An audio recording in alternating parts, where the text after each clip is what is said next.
We go now to the business report with Joel Crosskill.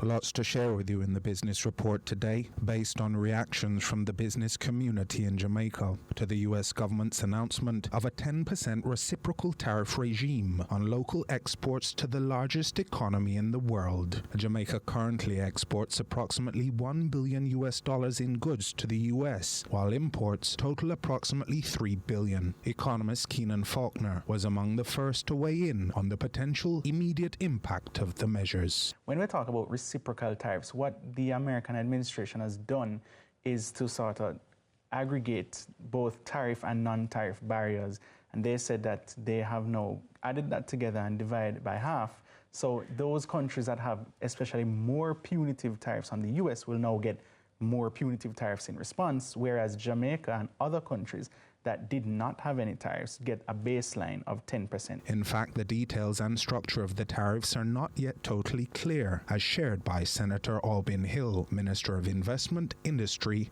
and Commerce. We don't even know the details yet of all the tariffs. The Foreign Ministry and Minister Kamina Johnson-Smith, they're getting all the details, working with the Ministry of Industry, Investment and Commerce. But even while we get those, we know that we are resilient people. We know that in the past 10 years, we have learned how to manage an economy.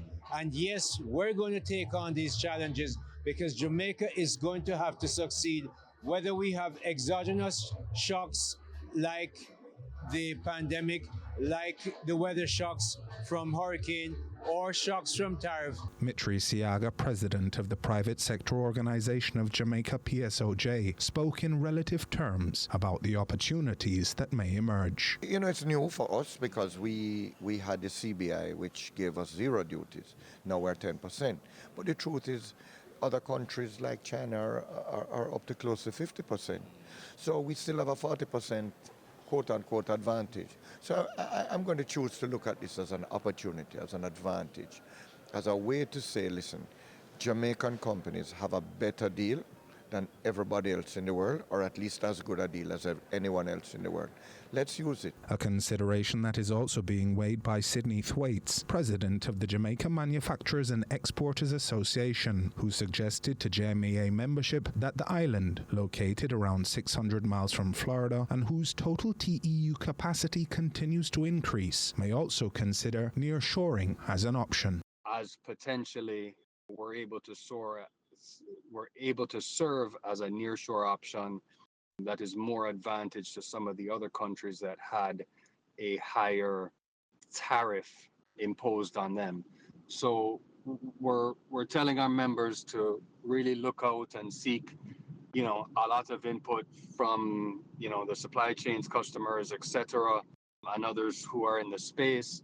And while we're doing that, keep a lookout and keep agile for any opportunities that could come our way as a result of this. I have heard that being mentioned, and the fact that relatively the Jamaican jurisdiction has less tariffs compared to elsewhere, maybe persons might shift their activities here, but there are other reasons why that wouldn't have happened in the past, because remember, we would not have had been subject to US tariffs before. So persons could have done it before, but there were other structural issues, business-related, investment-related, that would have prevented that. So if you can now fix those issues and start to accelerate progress in that area where now is, I believe, the most opportune time to think about it, then that would, augur well for our economic prospects. However, it's not only manufacturing and exports that may potentially be impacted, as Executive Chairman of Sandals Resorts Adam Stewart, whose internationally renowned hotel chain attracts huge numbers of visitors from the United States, as well as other markets impacted by the new tariff regime, shared his considered perspective. I think indirectly everyone will be infected. Once the U.S. economy, which is the largest economy in the world, and a dear friend to Jamaica and the Caribbean, if there's any instability and confidence which will be reflected in the stock market, then it's fair to say that it could have a disruption for the visitors that may choose to come here. People tend to be, in times of insecurity, they may pull in their horns a little bit. They may wait another month or two a lot of leisure and travel to Jamaica on the leisure side, on the resort side.